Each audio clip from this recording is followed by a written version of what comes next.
Iran is now Russia's biggest military backer. That's the warning from the US National Security Council. John Kirby says the Ukraine war is pulling the two countries into what he calls a full-fledged defense partnership.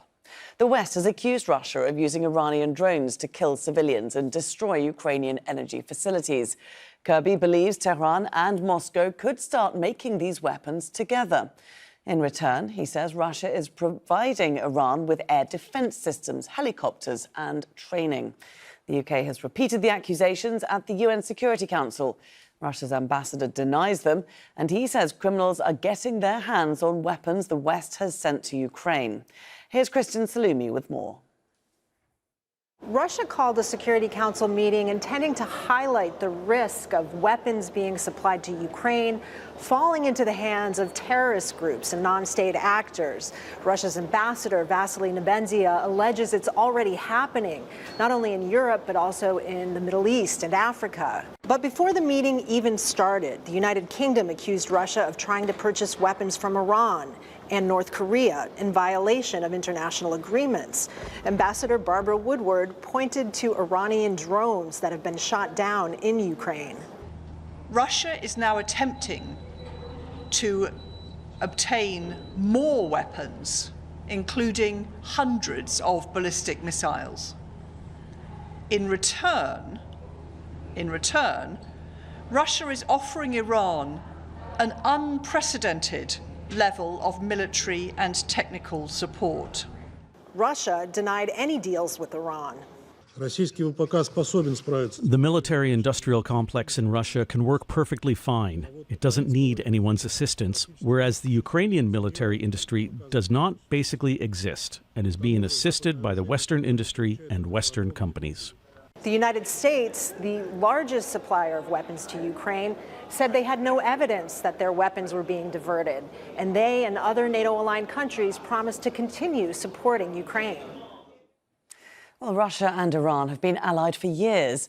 Iran has confirmed sending drones to Russia, but says the deliveries took place months before the Ukraine war began in February. The two were partners in the Syrian conflict. Russian air power and fighters supported by Iran cemented Bashar al-Assad's grip on power. On the diplomatic front, President Vladimir Putin has promised to help Iran join the Shanghai Cooperation Organization. That's a security bloc created to counter Western influence in Central Asia. And Moscow has turned to Tehran for help to bypass Western sanctions.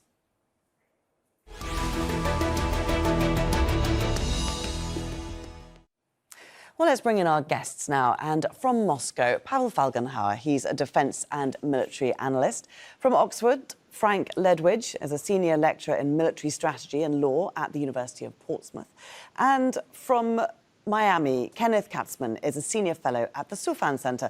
That's a non-profit organisation focusing on global security challenges and foreign policy. A very warm welcome to all of you. Pavel, let's start with you. We've got the US saying that Russia and Iran now have a full-fledged defence partnership.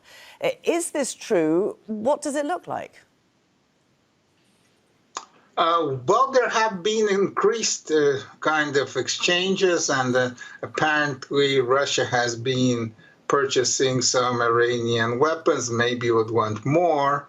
But this is not the defense alliance. It's up to now a rather limited operation, a kind of trade, Russia buying drones and maybe shopping for Iranian missiles. Of course, Russian industry can produce missiles. Maybe even some of them would be better than those that are produced by Iran. But the number of ordnance used in Ukraine is so large, the Russian defense industry cannot produce enough, and buying more cheaper, more primitive, but Iranian missiles could help Russian operations.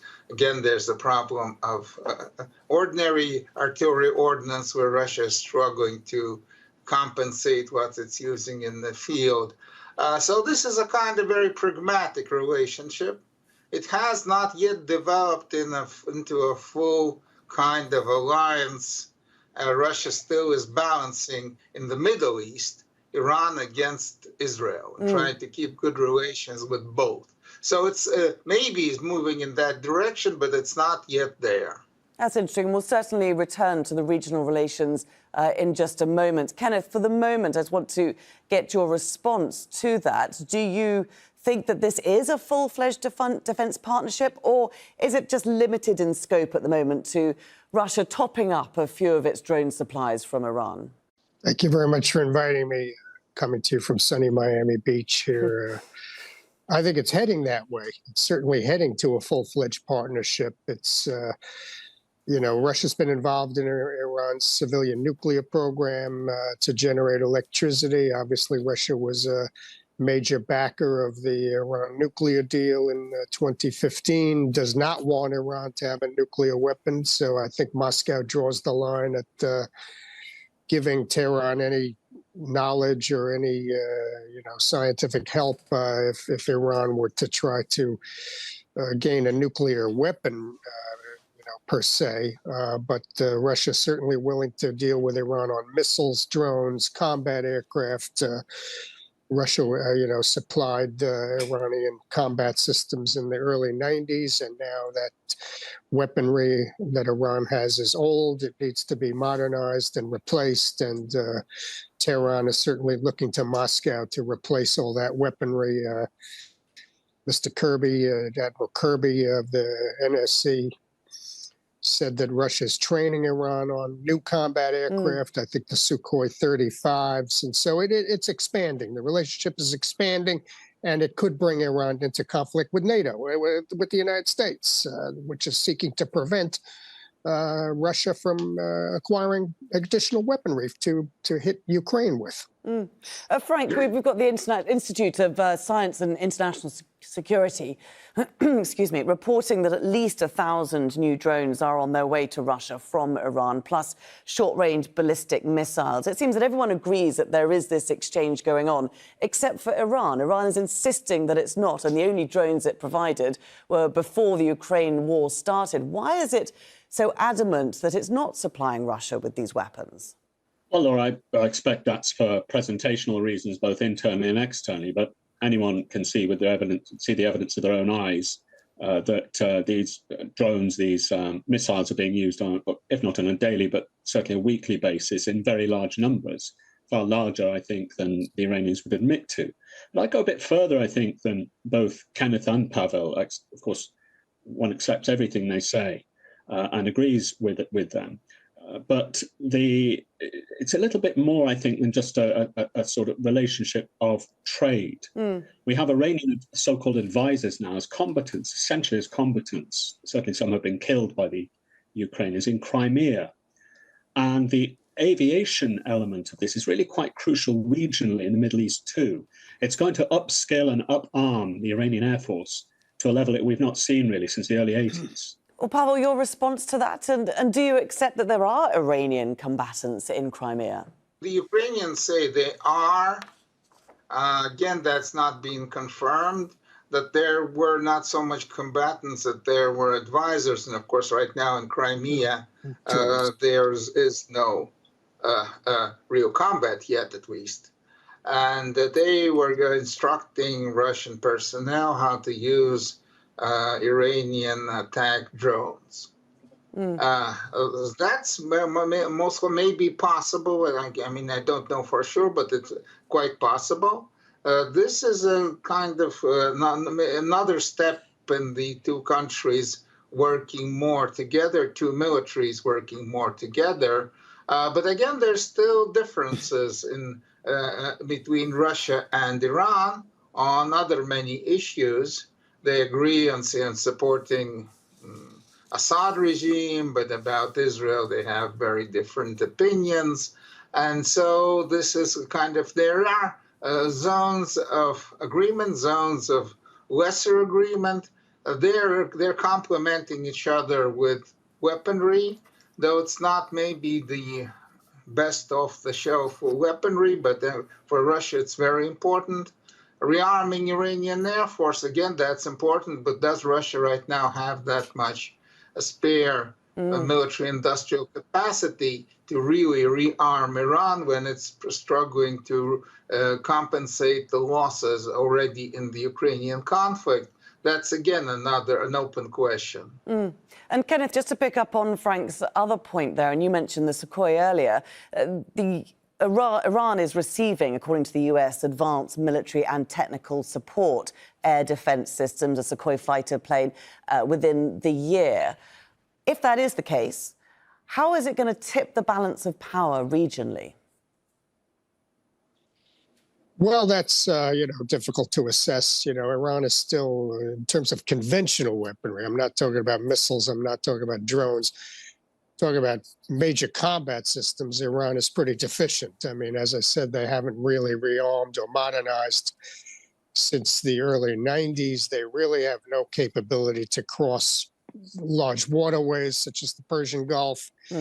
Their ability to attack on the ground with armor is quite limited. So I don't see it really affecting the balance of power. What has affected the balance of power is Iran's own indigenous capabilities in terms of missiles. Obviously Iran is assessed as having the largest missile arsenal in the region, pretty much. And obviously we all see what they're doing with armed drones. Tremendous capability, way beyond what was expected some years ago, and missile accuracy devastated the Saudi oil infrastructure in 2019 with a missile strike. A drone, also drones were involved. So I don't think extra Russian weaponry, including combat aircraft, is going to make much difference. There's still, if you compare it to the Israeli Air Force, this is not a match. I mean, the Israeli Air Force is just much more proficient, obviously. Frank, even if the actual hardware, the technology itself isn't going to make much difference to the balance of power, Russia still has to be careful, doesn't it? Because Saudi, and especially Israel, are incredibly sensitive about any support given to Iran. It's quite a difficult tightrope that Russia will be walking here. Yes, absolutely. And that Israel-Russia axis is important. And of course, that's annoying, let's say, to put it mildly, the Ukrainians at the moment. Israel has said that it will not provide military equipment to Ukraine. Now, there's some question as to whether or not some things have got through. But that axis is vital, I think, as much, both politically in Israel and to a lesser extent in Russia. I just want to come back to something Kenneth said there. He's entirely right, of course. But I think we should also look at the Ukrainian angle. The new drones, or the new loitering munitions or cruise missiles, or whatever you want to call them, you can call them all three. The new drones that are being envisaged here, the Arash-2 mark, as well as the old Shahid, well, they're not old, the Shahid 136s. I mean, they've already caused a great deal of damage, but the new ones are really going to change the threat profile for the Ukrainians. They're going to make a major difference to them and put the Ukrainian people under further threat of immiseration. I wouldn't underplay the importance, really, of this new transmission, if you like, of military materials. I think it's really important to the balance of conventional forces in Ukraine, particularly in the air. And that shouldn't be underplayed. It's going to cause a very great degree, a step change, actually, I think, in the problems for Ukrainian air defenses. It's a really important move, particularly if those Arash-2 and the ballistic missiles get through. Now, it's going to take a while for them to do so, but I'm almost certain they will in the end. And do you think, Frank, that these new weapons, these new drones, these new missiles are going to be made in Russia or in conjunction between Iran and Russia, as reports have suggested? Right. There are signs, yes, that the Russians are essentially going to be licensed to build some of these things. And there's evidence already discovered by Ukrainian weapons intelligence that some of the Shahid, the sort of Delta Wing drones that we've seen, the lawnmowers, as they're called, they were, in fact, essentially reconstructed in Russia. So it does look as if that's already happening. I have no doubt at all it will continue to do so. But I think, as Pavel's already said, Russian industry is already under a great deal of pressure. And there is a question as to whether they have the capacity to sort of take on new lines, if you like, of construction. Pavel, do you agree with that? Do you see these new weapons coming in from Iran as being significant enough for Putin to make some big changes in Ukraine on the battlefield? Well, if not on the battlefield, in attacking targets in the rear, especially big and targets, so kind of soft targets like power stations and so on, and industrial plants. I mean, fixed big targets. Yes, there are going to be. They'll have an impact. Basically, these attack drones were developed to kind of swarm the Israeli air defenses that attack Israeli cities with large numbers. And that's why they're kind of primitive, cheap, but should be sent in large numbers and used against Ukrainian cities and Ukrainian targets. Yes, they'll have an impact, though on the battlefield, most likely their effectiveness, of actually eroding the Ukrainian battle readiness of Ukrainian combat troops, most likely much less so. And of course, also if ballistic missiles arrive, that could allow Russia to increase the barrage of missiles again on Ukrainian targets in the rear Ukrainian cities and Ukrainian industrial plants, power stations. So this will give Russia additional kind of armament, weaponry in their toolbox, though most likely it will not, I don't think it's going to actually tilt the balance of power and change the course of the conflict, but it could have a very serious effect. What really could change very dramatically is what may happen in the Middle East. If Russia actually moves from balancing between Israel and Iran into moving into the Iranian camp, and with Russian forces still deployed in Syria, including fighter jets and missile defenses and missiles, that could be a very significant change. And there's also actually a possibility, if Russia changes sides there, of a direct Russia-Israeli military confrontation. Most likely everyone would want to avoid that, but that's right now kind of a possibility. Okay. And this could change a lot in the Middle East. Kenneth, isn't Iran not making a very big gamble here by increasing the impact that Russia can have in Ukraine? It's going to bring it into direct confrontation with NATO. And is that a confrontation it's willing to take on?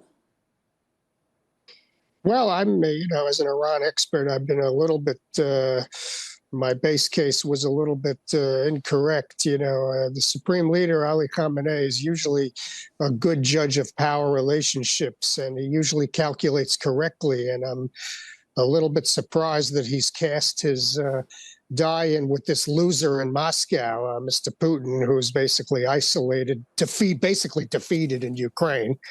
I mean, he keeps redefining his objectives, but basically he's been defeated. He's going to lose more cities in the east. He's going to lose. His army doesn't want to fight. They just want to survive and go back to their wives.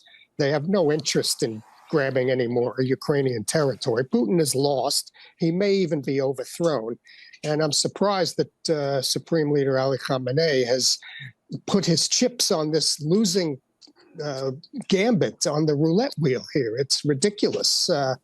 And yes, he risks more U.S. Navy searches of his ships coming out of the Gulf. He risks Mr. Netanyahu, who's coming back to power in Israel, urging Mr. Biden or agitating to strike Iranian nuclear facilities, to conduct more assassinations of Iranian scientists inside Iran.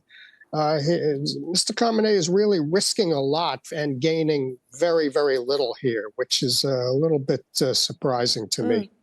Frank, are you also surprised? Do you agree with that assessment?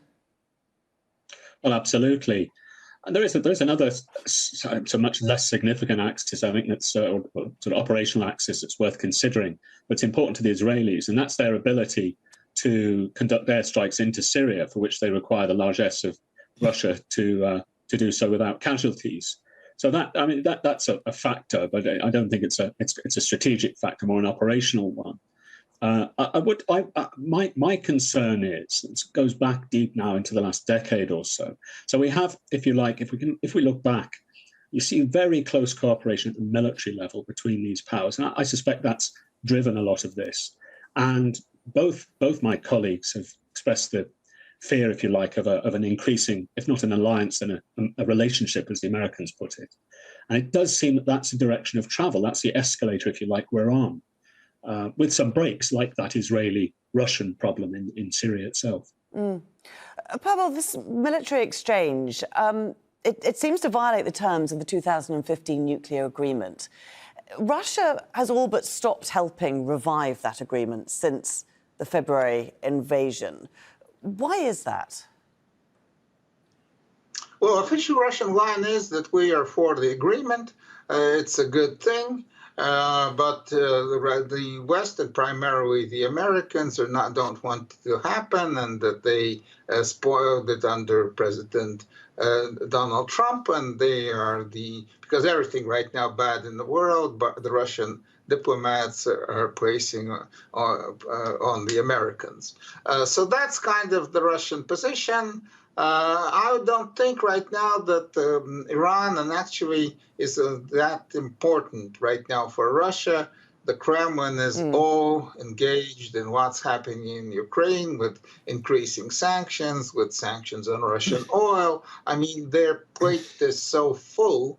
They right now are not really that much engaged in the Iranian problem, at least the top leadership. Of course, they're specialists that work on that, but the top leadership, Putin, I don't think that he's all the time thinking about Iran. It's not a priority. I want to bring in Russia, Frank on this one, because just to jump in there, because I'm interested to think or to see your opinion on how much priority, how does Iran prioritize the JCPOA itself? I mean, it seems to be further jeopardizing it.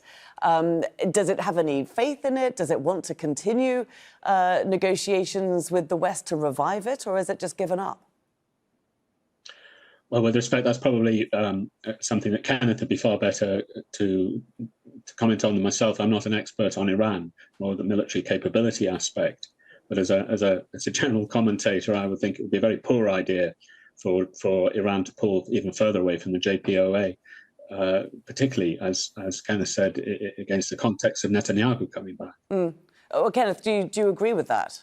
Well, I mean, I think they had several chances, and it came very, very close to an agreement, and Iran pulled back each time with new demands, which the United States couldn't meet. So obviously, I think Iran doesn't see it as that vital anymore. First of all, they're afraid that Mr. Biden might not be reelected, and the next president may come in and cancel it again. They would be asked to dismantle all this nuclear infrastructure that they dismantled once and then built back up after Mr. Trump left, and then take it away again.